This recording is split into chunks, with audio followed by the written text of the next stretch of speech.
saludo compañeros y tutora, soy Verónica Ríos Morales, pertenezco al programa de Ingeniería Agroforestal de la Universidad Nacional Abierta y a Distancia.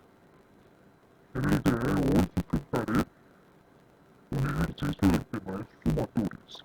El ejercicio dice, en la siguiente tabla se pueden observar dos valores que representan las ventas de una fábrica en 5 puntos de venta durante los 7 días de la semana.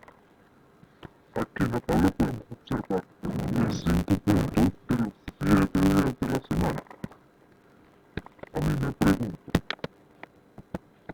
¿qué hacéis para la fábrica en todos los puntos de venta? Entonces, aquí podemos ver la ecuación de la sumatoria.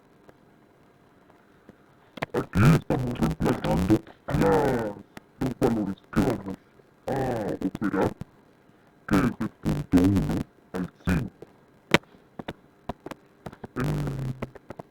En este caso ya estamos reemplazando los valores que tenemos que sumar, que son 1.100.000 más 1.300.000 más 1.100.000 más 1.480.000 más 1.300.000. Esto es un total de 6.480.000.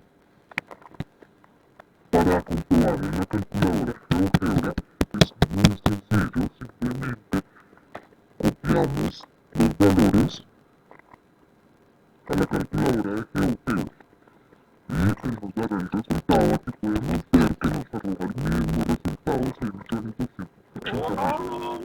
Eso